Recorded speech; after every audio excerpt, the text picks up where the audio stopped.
കീവിലെ ഒരു ദേവാലയത്തിൽ റഷ്യ നടത്തിയ ഡ്രോൺ ആക്രമണത്തിൽ ഒരു പിതാവും 5 വയസ്സുള്ള മകളും കൊല്ലപ്പെട്ടു. കിഴക്കൻ ഉക്രൈനിലെ യുദ്ധത്തിൽ നിന്ന് പലായനം ചെയ്യുന്നവർക്കായി ഒരുക്കിയ വാസസ്ഥലത്ത് താമസിക്കുന്നവരായിരുന്നു ഈ പിതാവും മകളും. ഈ ആഴ്ചയുടെ തുടക്കത്തിലായിരുന്നു ആക്രമണം റിപ്പോർട്ട് ചെയ്തത്. ദേവാലയത്തിലേക്ക് 2 മിസൈലുകൾ പതിക്കുകയായിരുന്നുവെന്ന് ഇമ്മാനുവൽ ചർച്ചിന്റെ ഇൻസ്റ്റഗ്രാം പേജിൽ പറയുന്നു. ആദ്യത്തെ മിസൈൽ പൊട്ടിത്തെറിച്ചപ്പോൾ ദേവാലയത്തിന്റെ മേൽക്കൂര തകരുകയും പരിസര പ്രദേശത്തുണ്ടായിരുന്ന വാഹനങ്ങൾക്ക് കേടുപാടുകൾ സംഭവിക്കുകയും ചെയ്തു. രണ്ടാമത്തെ ബോംബ് പൊട്ടിത്തെറിച്ചത് അഭയാർത്ഥികൾക്കായി ദേവാലയത്തിനടുത്തായി സ്ഥാപിച്ച താൽക്കാലിക ക്യാമ്പിന് തൊട്ടടുത്ത് വെച്ചായിരുന്നു. ഈ സ്ഫോടനത്തിലാണ് ഇരുവരും കൊല്ലപ്പെട്ടത്.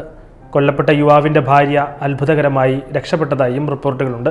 ഒറീഖീവിലെ തങ്ങളുടെ ഭവനത്തിനും ബിസിനസ്സിനും നേരെയുണ്ടായ ആക്രമണങ്ങൾ മൂലമായിരുന്നു ഈ കുടുംബം അവിടെ നിന്നും പലായനം ചെയ്ത് കീവിലെത്തിയത്. കൊല്ലപ്പെട്ടവരെ അനുസ്മരിച്ചതിനൊപ്പം സങ്കീർത്തനം 34:18 വചനഭാഗവും ഇമ്മാനുവൽ ചർച്ചിന്റെ ഇൻസ്റ്റഗ്രാം പോസ്റ്റിൽ ഉൾപ്പെടുത്തിയിരുന്നു.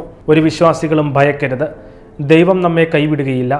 ഇരുട്ട് നിറഞ്ഞ ഈ അവസ്ഥയിലും അവൻ നമ്മോടൊപ്പമുണ്ടെന്ന് നാം വിശ്വസിക്കണമെന്നും പോസ്റ്റിൽ പറയുന്നു. ആക്രമണത്തിൽ പൂർണ്ണമായും തകർന്ന ദേവാലയത്തിന്റെ പുനർനിർമ്മാണത്തിനായി വാഞ്ചലിക്കൽ സഭാ നേതൃത്വം സഹായം അഭ്യർത്ഥിച്ചിരിക്കുകയാണ്.